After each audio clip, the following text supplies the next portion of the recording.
یہ ایک پرسکون شام تھی۔ پورے خاندان کے ساتھ بیٹھنے کا وقت آیا تھا۔ کمرے میں ہلکی سی روشنی تھی، چائے کی خوشبو ہر طرف پھیل رہی تھی۔ ابا آرام سے کرسی پر بیٹھے تھے، چمچ کی آواز سے چائے کی چسکیاں لے رہے تھے۔ اماں کچن میں کھڑکی کے قریب بیٹھ کر چائے کے کپ تیار کر رہی تھیں۔ عادل اور مریم دونوں آپس میں باتیں کرتے ہوئے صوفے پر بیٹھے تھے۔ ہر طرف سکون تھا، جیسے وقت تھم گیا ہو۔ باہر کا ٹھنڈا موسم اور اندر کی گرم فضا، ہر چیز بہترین لگ رہی تھی۔ اماں، اللہ نے آدم کو کیسے پیدا کیا تھا؟ اللہ تعالیٰ نے فرمایا، میں زمین کی سڑی ہوئی مٹی کے سوکھے گارے سے ایک بشر بنانے اور اسے خلیفہ مقرر کرنے والا ہوں۔ تو کیا اللہ کے حکم پر فرشتوں نے سوال کیا تھا؟ ہاں، فرشتوں نے عرض کیا، کیا آپ زمین میں ایسے کو خلیفہ بنانے والے ہیں جو فساد کرے گا اور خون بہائے گا، جبکہ ہم آپ کی حمد و ثنا کے ساتھ تسبیح اور تقدیس کرتے ہیں؟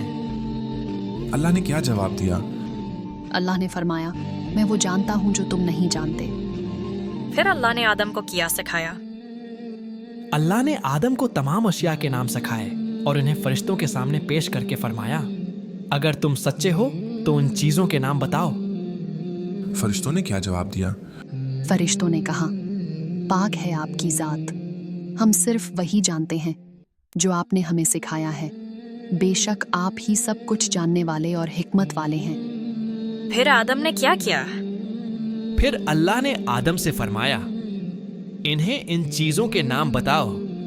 جب آدم نے سب کے نام بتا دیے تو اللہ نے فرمایا، کیا میں نے تم سے نہیں کہا تھا کہ میں آسمانوں اور زمین کی وہ حقیقتیں جانتا ہوں جو تم سے مخفی ہیں؟ پھر اللہ نے آدم کو کیا حکم دیا؟ اللہ نے فرمایا، آدم، ہم نے تمہاری تخلیق کی ابتدا کی، پھر تمہاری صورت بنائی اور فرشتوں سے کہا، جب میں اسے مکمل کر لوں اور اس میں اپنی روح سے کچھ پھونک دوں تو تم سب اس کے آگے سجدے میں گر جانا۔ تو پھر کیا ہوا؟ یاد کرو وہ وقت جب ہم نے فرشتوں کو حکم دیا کہ آدم کو سجدہ کرو تو سب کے سب اس حکم پر سجدے میں گر گئے سوائے ابلیس کے، جو اپنی بڑائی کے گھمنڈ میں مبتلا ہو گیا، انکار کر دیا اور سجدہ کرنے والوں میں شامل نہ ہوا۔ ابلیس نے کیوں انکار کیا؟ اللہ نے فرمایا، اے ابلیس، تجھے کس چیز نے روکا کہ تو اس کو سجدہ نہ کرے جسے میں نے اپنے ہاتھوں سے بنایا ہے؟ کیا تو گھمنڈ میں آ گیا ہے یا تو واقعی بلند مرتبہ ہستیوں میں سے ہے؟ ابلیس نے کیا کہا؟ ابلیس نے کہا، میں اس سے بہتر ہوں، تو نے مجھے آگ سے پیدا کیا اور اسے مٹی سے بنایا، کیا میں اس بشر کو سجدہ کروں جو سڑی ہوئی مٹی کے سوکھے گارے سے پیدا کیا گیا؟ پھر اللہ نے ابلیس کو کیا فرمایا؟ اللہ نے فرمایا، میں نے آسمان و زمین پیدا کرتے وقت ابلیس کو اور اس کی ذریت کو نہیں بلایا تھا اور نہ خود ان کی تخلیق میں انہیں شریک کیا تھا۔ ابلیس کی سزا کیا ہوئی؟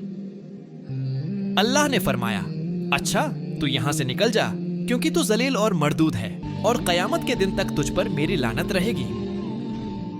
ابلیس نے کیا کہا؟ ابلیس نے کہا، اے میرے رب، اگر یہ بات ہے تو مجھے قیامت کے دن تک مہلت دے، جب سب انسان دوبارہ اٹھائے جائیں گے۔ اللہ نے اس کی درخواست قبول کی؟ اللہ نے فرمایا، تجھے مہلت ہے اس دن تک جس کا وقت مجھے معلوم ہے۔ ابلیس نے پھر کیا عہد کیا؟ ابلیس نے کہا، میرے رب، جیسا تو نے مجھے گمراہی میں مبتلا کیا، میں بھی ان کی نسل کو گمراہ کرنے کے لیے ہر ممکن تدبیر کروں گا۔ تو ابلیس نے انسانوں کو کس طرح بہکانے کی کوشش کی؟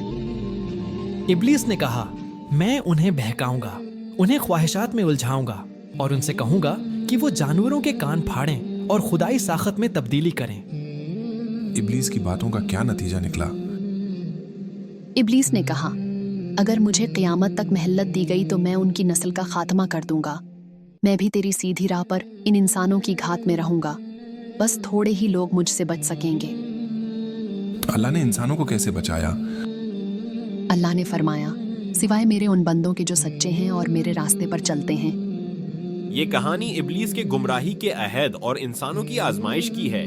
بچوں نے سیکھا کہ اللہ کی ہدایت کے بغیر انسان ہمیشہ گمراہ ہو سکتا ہے۔